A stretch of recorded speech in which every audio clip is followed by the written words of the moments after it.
Imagine a king so powerful that European rulers trembled at his name. A military genius who marched elephants across mountains and crushed the greatest empire of his time. His story should be taught in every classroom. Instead, history tried to erase him. This is the untold truth they never wanted you to know. What if everything you learned in history class was incomplete? What if the greatest military commander who ever challenged Europe was deliberately left out of your textbooks? Before we dive into this incredible story, hit that subscribe button and turn on notifications. This video will change how you see ancient history forever. And trust me, you'll want to share this with everyone who thinks they know the full story of Europe's past. Let's begin. In 247 BC, a boy was born in Carthage, a powerful North African city-state located in modern-day Tunisia. Carthage wasn't just another kingdom. It controlled vast trade networks across the Mediterranean Sea and rivaled Rome as the dominant power of the ancient world. The boy's name was Hannibal Barca.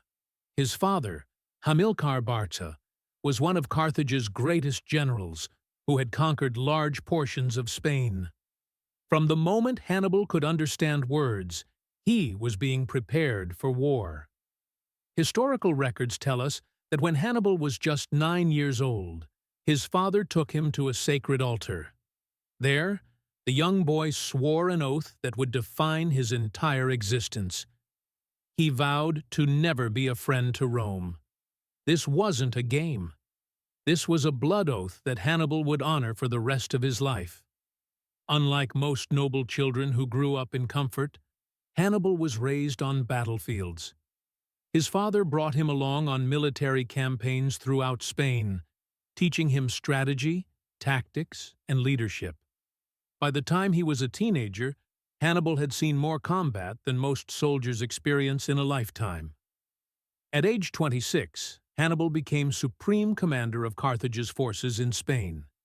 He was young, but he possessed something rare, an ability to see warfare as a complex puzzle, always thinking several moves ahead of his enemies.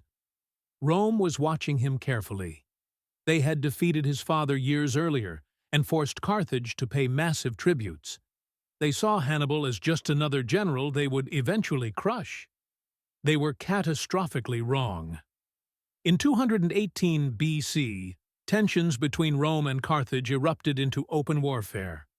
This became known as the Second Punic War. Rome expected Hannibal to fight defensively from Spain or North Africa. Every military expert of that era would have predicted the same thing. But Hannibal wasn't interested in meeting expectations. He planned to do something that seemed absolutely impossible. He would invade Italy itself by marching his army over the Alps mountains in the middle of autumn, when the weather would be turning deadly. Think about what this meant. The Alps are some of the most treacherous mountains in Europe. Even today, with modern equipment, crossing them is dangerous. Hannibal planned to take an army of approximately 50,000 infantry soldiers, 9,000 cavalry, and 37 war elephants over these peaks. His own advisors questioned his sanity. Roman generals dismissed it as pure fantasy. Nobody could march an army, much less elephants, through the Alps and survive. Hannibal didn't care what anyone thought. He understood that if he could pull off this impossible march, he would achieve complete strategic surprise. Rome would never expect an attack from that direction.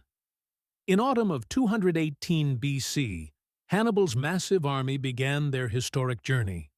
What followed was one of the most brutal military marches ever recorded. The conditions were hellish.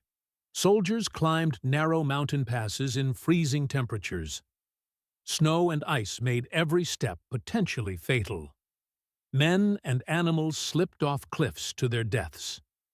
Local mountain tribes attacked them constantly, rolling boulders down on the marching columns. Food supplies ran critically low. Soldiers resorted to eating their pack animals. The war elephants, accustomed to warm climates, suffered terribly in the freezing conditions. Many died.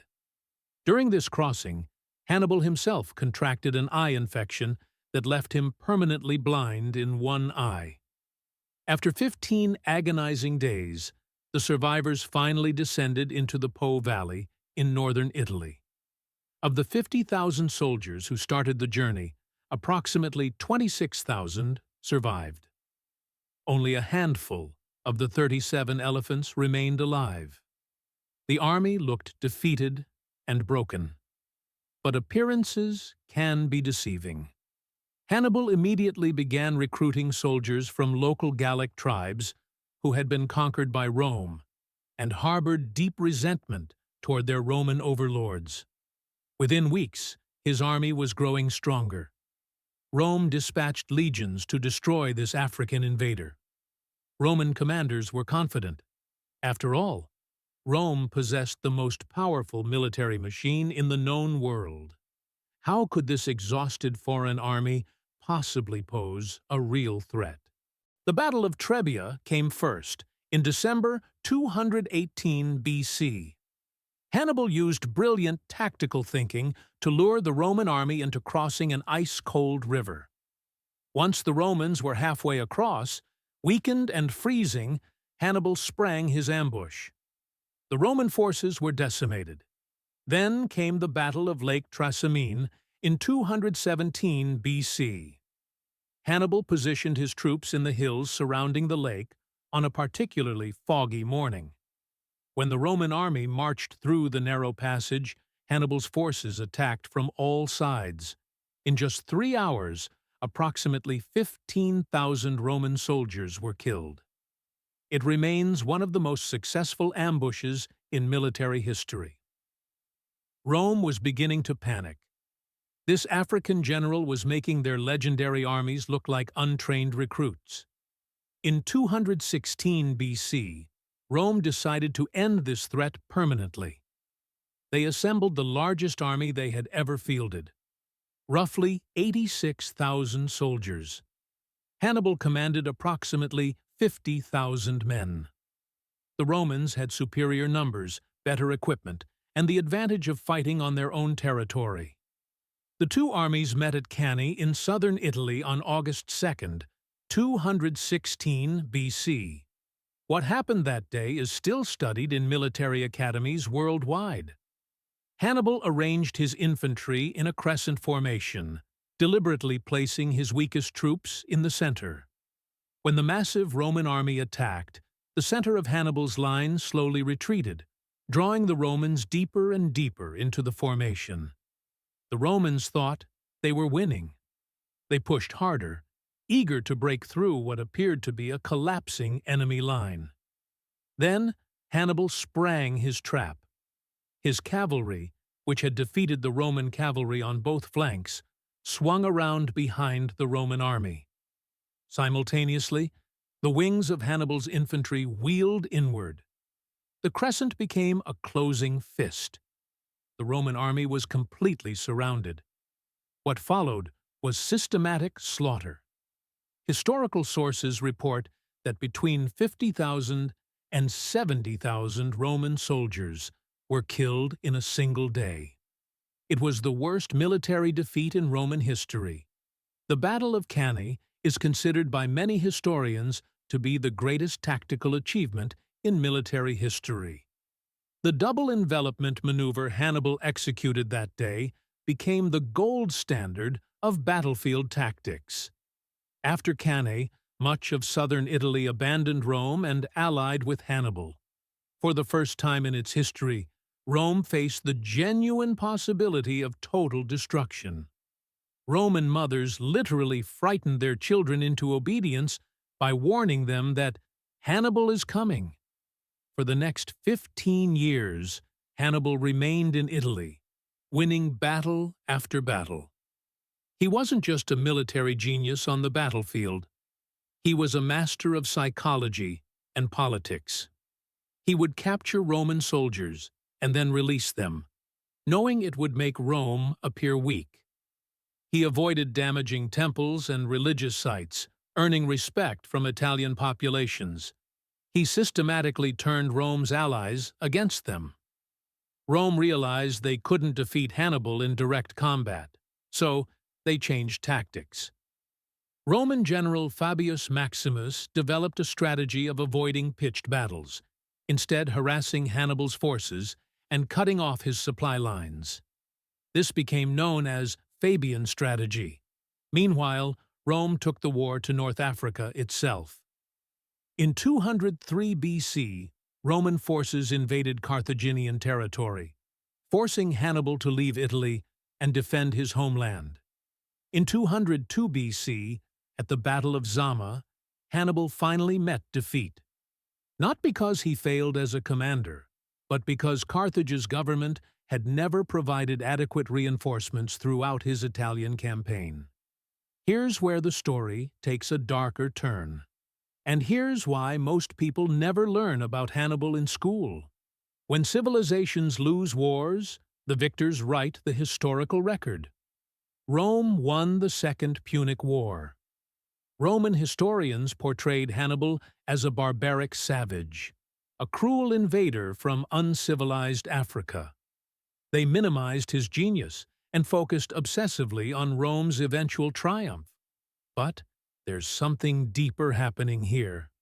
Hannibal was African. He came from Carthage, a North African civilization that was highly advanced, with sophisticated culture, technology, and learning that equaled or exceeded contemporary European societies. For centuries, Western education has promoted a specific narrative, that civilization flowed from Greece and Rome to enlighten the rest of the world. The fact that an African general nearly destroyed Rome contradicts this comfortable story. Hannibal's military tactics are still taught at West Point, Sandhurst, and every major military academy globally.